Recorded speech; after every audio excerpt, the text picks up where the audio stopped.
Ever get stuck in like a bad mood, you know? Like it's got you in a headlock and just won't let go. Yeah. Today, we're diving deep into something kind of wild. It's this idea that we might actually be choosing to stay unhappy for longer than we need to. Hmm. We've got some fascinating research and practical techniques to unpack, Okay.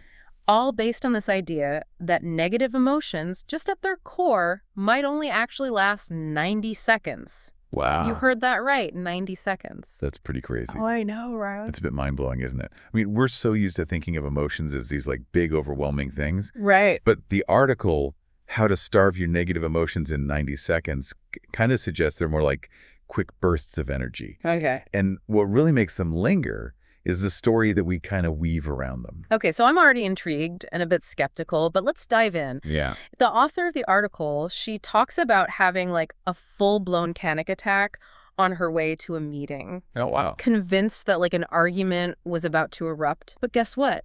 What? The argument never even happened. She was totally letting her anxiety run wild based on something that never even occurred.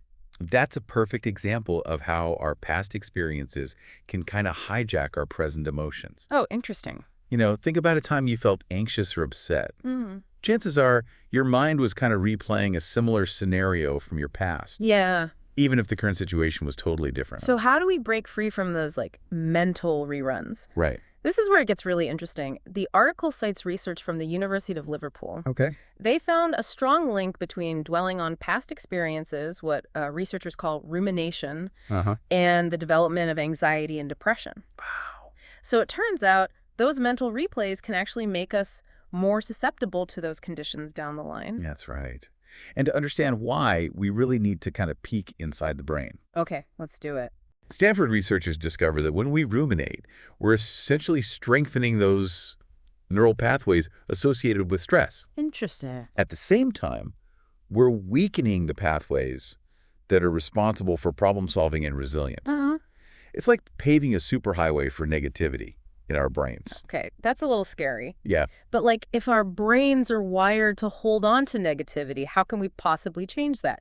The article mentioned something about neuroplasticity. Yes. What exactly is that? Neuroplasticity is your brain's incredible ability to change and adapt throughout life. Okay. So it means we're not stuck with the neural pathways we've developed. Gotcha. We can actually create new ones. Okay. Think of it like this. Okay. Imagine like a field of grass. If you walk the same path every day, eventually you're going to wear down a clear trail, right? Yeah. But if you start walking a different path, the grass will grow back in the old one, and a new trail will emerge. Our brains work similarly. So by consciously changing our thoughts and behaviors, we can actually reshape those neural pathways. Yes. And create a more positive brain landscape. That's pretty empowering. Absolutely. And practices like mindfulness have been shown to do just that. Interesting. A Harvard study found that mindfulness actually reduces activity in the amygdala, the part of the brain that's like our alarm system. Yeah. Constantly scanning for threats. Right. Mindfulness helps us to calm that alarm system down. Gotcha. And shift our focus to the present moment. That makes sense. But I'm still hung up on this 90-second thing. If emotions really only last that long, why do we often feel stuck in a rut for days, weeks, even months? Right. The article touches on a few reasons. Okay. Habit, survival mechanisms, and confusing the act of processing an emotion with reliving it. Yeah. Can you break those down for us a little bit? Of course. Before we dive deeper into that, we wanted to take a moment to remind you to like this video and subscribe to our channel if you're enjoying this deep dive. We put a lot of heart and soul into creating these episodes, and your support means the world to us. We love sharing these insights with you, and we appreciate you being part of our community. Firstly, our brains are creatures of habit. Yeah. If we've spent years responding to certain situations with negativity, Right. those reactions become almost automatic. It's like a well-worn groove in our mental record. Yeah. But just because a habit is familiar doesn't mean it's serving us. I can definitely relate to that. It's so easy to fall into those negative thought patterns without even realizing it. Right. And then there are our survival mechanisms. Okay. Our brains are hardwired to prioritize threats, Yeah. even if those threats are no longer relevant in our modern lives. Yeah. So we might cling to negative emotions. Right. Because they feel like a way to protect ourselves. Yeah. Even if they're actually causing us harm. So we're basically stuck with an outdated operating system that's no longer serving our best interests. Exactly. Yeah. And lastly, there's this misconception that processing an emotion means reliving it over and over again. Right. But processing actually means acknowledging the emotion, understanding where it's coming from, Yeah. and then letting it go. That distinction is so important. I know I've definitely been guilty of replaying negative experiences in my head, thinking I was processing them when I was actually just reinforcing those negative feelings. We've all been there. It's a common trap. Yeah. But the good news is that we have the power to choose a different path. Okay, good. We can learn to recognize those negative thought patterns. Yeah. And consciously choose to disrupt them. So how do we do that? What are some practical strategies for breaking free from those negative thought loops and actually putting this 90-second rule into practice? Well, one powerful technique the article highlights is called "What else could be true?" Okay. It's all about challenging those automatic negative thoughts that kind of pop up in our minds. I'm all ears. Tell me more about this what else could be true approach. It's deceptively simple, but incredibly effective. Mm-hmm. Let's say you're feeling rejected because a friend canceled plans. Uh-huh. Instead of spiraling into negativity, assuming they don't care about you, Right. ask yourself, what else could be true? Maybe they're genuinely sick, or dealing with a family emergency, or simply overwhelmed. By considering those alternative explanations, you open yourself up to a more balanced perspective. That's a great example. I can see how that shift in thinking could make a huge difference in how we interpret situations and manage our emotional responses. Exactly. And the more we practice this, the more we train our brains to look for those alternative explanations instead of jumping to negative conclusions. Yeah. We start to create new, more positive grooves in our mental record. I love that. It's like we're taking back control of the narrative, Right. in our minds. But is simply changing our thoughts enough? I mean, sometimes it feels like my emotions are just so powerful. How can thinking differently actually make a difference? That's a great question. And it leads us to another really fascinating aspect of this whole emotional puzzle, the power of action. Okay. The article highlights some research from JAMA Psychiatry, showing that engaging in even small actions can actually reduce that depressive rumination.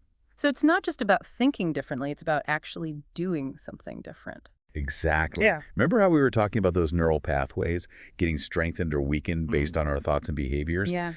When we take action, even small actions, we're essentially creating new pathways, new routes for our energy to flow. Uh-huh. It's like we're interrupting those automatic negative thought patterns Right. and giving our brains a chance to create something new. Okay, so what kind of small actions are we talking about here? Give us some examples. Well, the article mentions things like going for a walk, connecting with a friend, or engaging in a creative activity. Mm-hmm. Think about it when you're physically moving, engaging with others, or expressing yourself creatively, your mind is naturally pulled away from those repetitive negative thoughts. Yeah. It's like shifting gears in your brain. I definitely noticed that when I'm feeling down, going for a run, or even just stepping outside for a few minutes can make a big difference. It's like my whole perspective shifts. Exactly. And the beauty of it is that it doesn't have to be anything drastic. Even small actions like listening to an uplifting song, trying a new recipe, or simply taking a few deep breaths Yeah. can have a really positive impact on our mood. So it's about recognizing those initial feelings, those 90-second bursts of emotion. They're just that fleeting moments. We don't have to let them dictate our entire day or even our next 90 seconds. You got it. It's about recognizing that we actually have a choice in how we respond. Right. We can choose to get swept away by those initial feelings, or we can choose to pause, take a breath, and consciously shift our focus. And the more we practice this, the more we strengthen our ability to regulate our emotions. This whole idea of starving negative emotions is really starting to click for me. Good. It's not about pretending to be happy all the time. Right. Or suppressing our feelings. It's about recognizing that those initial waves of emotion are temporary. Yeah. And then consciously choosing how we want to respond. You've hit the nail on the head. It's about becoming more aware of our emotional patterns, those well-worn grooves in our mental record, and then choosing to create new, more empowering ones. So if we can master this 90-second rule, does that mean we can basically choose to be happy whenever we want? Well, it's not quite that simple. Yeah. Life is full of challenges, and it's natural to experience a wide range of emotions, including negative ones. Right. But the key is to not get stuck in those negative loops. Yeah. To recognize that we have the power to acknowledge our feelings, learn from them, and then choose to move forward in a more positive direction. That makes sense. It's not about achieving some kind of constant state of bliss, Right. but about developing a more balanced and resilient approach to life's, ups and downs. Exactly. And remember, this isn't just some feel-good theory. It's backed by solid scientific research. Why?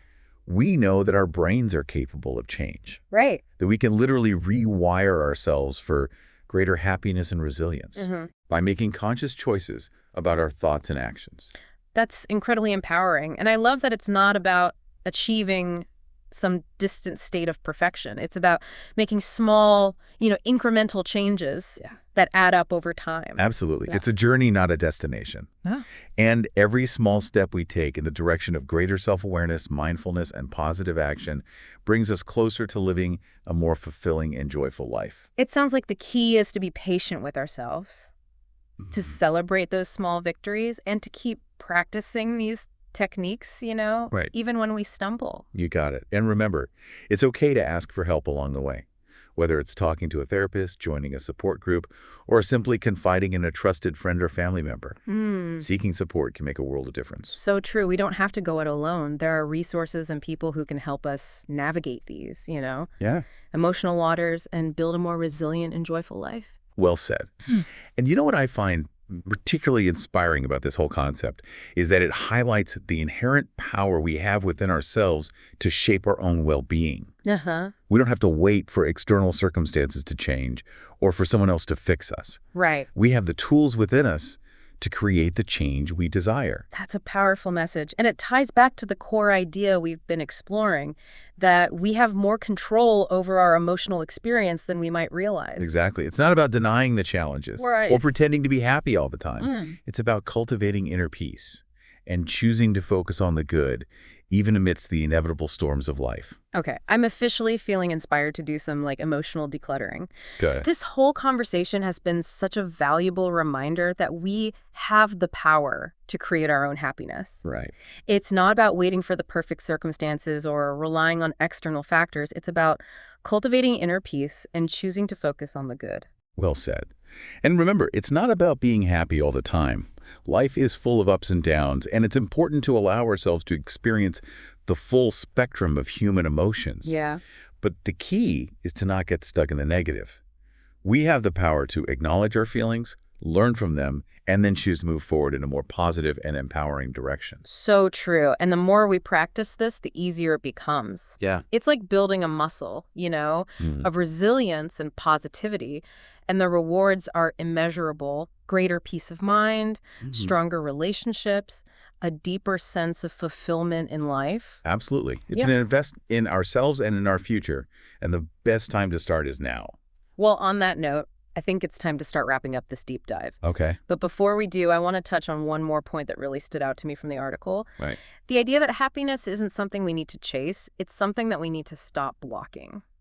Yeah, that really resonates with me. It's like we're so busy searching for happiness out there that we forget to look within.